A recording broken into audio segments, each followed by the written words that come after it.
大家好，又係時候同大家睇下港股最新嘅情況啦。咁睇翻星期五嘅香港股市咧，就由於尋晚方面咧，美股方面係連續第二日下跌，咁令到個港股方面嚟講咧，就出現翻個調整嘅，咁結束咗咧8日嘅升市啦。咁喺睇翻初段嚟講嘅話咧，個市都係反覆向下啦，咁跌咗成100零點多啲啦。咁睇翻個恆指方面咧，跌翻穿個21,000嘅水平，亦都跌翻穿個250天線啦。咁留意一下今日收市嘅時間啦，可唔可以繼續企翻喺個250天線之上？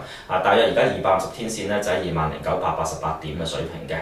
咁如果今日仍然係收市可以企翻喺250天線之上咧，都叫做連續3日高於250天線收市啦。咁但唯一一樣嘢要留意就係話近日嚟講咧，就算係升穿250天線都好啦，恆指係未曾見到咧係大幅拋離呢條線嘅。咁即係話咧嗰個嘅升咗上去，但未曾可以確認咧係一個真嘅突破咯。咁所以留意一下咧嚟緊方面咧如果升翻上250天線之上咧，仲要留意一下可唔可以有個比較上明顯啲大幅拋離呢條線嘅情況發生啦。咁另外睇翻個市嚟講嘅話咧，咁最主要見到其實好多股份都回軟翻啦。咁包括即係本地一啲嘅銀行股啊，或者係見到啲中資嘅金融股啊，亦都係跌翻落嚟，咁令到個市回翻嘅。咁我諗要留意翻就近期嚟講啦，美股方面有業績期開始過咗咧，大家就着重睇翻啲經濟嘅因素嚇。咁尋晚嚟講美股跌咧，亦都係市場咧對於聯儲局一啲嘅言論咧係有啲擔心，驚住經濟前景嘅問題啦。咁所以令到美股方面落翻嘅。咁如果嚟緊方面大家係開始睇翻個經濟放緩嘅因素嘅話咧，美股可能會有個比較上大少少嘅調整。咁呢個對港股嚟講咧都構成個影響嘅，咁留意一下。另外香港呢邊嚟睇嘅話咧，嚟緊下個禮拜咧就好多重要嘅藍籌公司要公佈業績㗎啦。下個禮拜嚟講就星期一就當然焦點就匯控啦。咁所以見到匯控個股價咧今日開始咧都即係有翻啲回吐㗎，喺翻80蚊嘅呢啲關口位度咧增持緊。咁除咗匯控之外咧，嚟緊方面亦都會有係下個禮拜嘅長和系啦，亦都會有太古啊、國泰啦，一連串好多嘅藍籌公司要公佈業績。咁所以相信下個禮拜應該就開始會到業績主導翻個市況。咁但係業績嚟講咧，通常都係對個別股份有啲嘅影響，或者帶嚟啲炒作啦。對大市整體上個指數咧，好可能未必構成一個好大影響嘅。咁所以變咗下個禮拜有可能個市場咧就變成一個炒股唔炒市嘅情況會發生。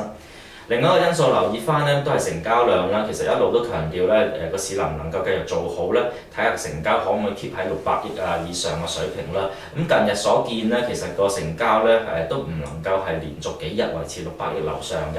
咁好多時都偶然一日出咗600億之後咧，第二日又縮翻轉頭。咁所以變咗個市咧升起上嚟咧就唔係好夠穩陣啦。好似近期咁啦，雖然叫做連升8日啦，咁但係見到就個市嚟講咧，成交一縮嗰下咧，就個反覆係增加咗。同時間亦都見到個升勢方面咧，明顯係減翻慢一啲嘅。咁所以嚟緊方面咧，後市可唔可以繼續係向上咧，亦都要留意翻個成交量嗰個變化啦。咁另外嚟講嘅話咧，亦都要留意翻啲公司嘅消息啦，譬如好似呢個嘅中移動方面啦，Vodafone就打算將佢手頭上嗰啲嘅股份賣出啦。咁呢次作價方面就未曾公佈啦。咁但係就牽涉嗰個股份金額咧，講緊都成500億㗎。咁呢方面消息其實都困擾咗中移動嘅股價2日，咁令到個股價方面就稍為下跌啦。咁我諗要留意一下嚟緊方面究竟係向啲咩機構啊或者投資者出售呢啲股份啦。另外嚟講個作價係點樣，亦都係市場關注。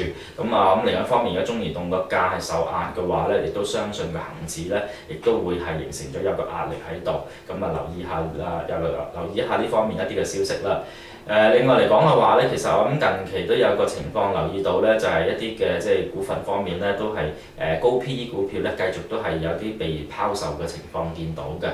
咁似乎個市場嗰個情緒嚟睇嘅話咧，就唔係太中意啲咧高 PE 嘅股票。咁所以變咗持有高 PE 股票投資者咧，都要留意一下呢類嘅情況嘅變化啦。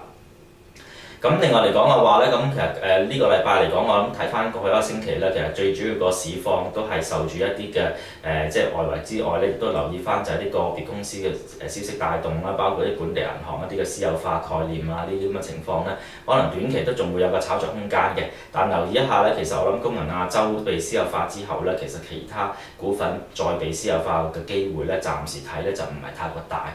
通常嚟講，我諗私有化得嘅話咧，都要嗰個其中一個條件啦，個市漲率方面咧，要比較上低一啲，咁可能講緊係2倍以下咧，機會先至比較大。咁暫時睇本地銀行當中咧，個市漲率方面比較低嘅咧就係大眾金融啦。咁但係嚟講，可能暫時私有化機會都未必太高啊。咁所以變咗嚟緊方面咧，再炒呢個概念啦，可能短期就有機會有個降溫嘅情況會見到嘅。咁啊，今日講嘅係咁多啦。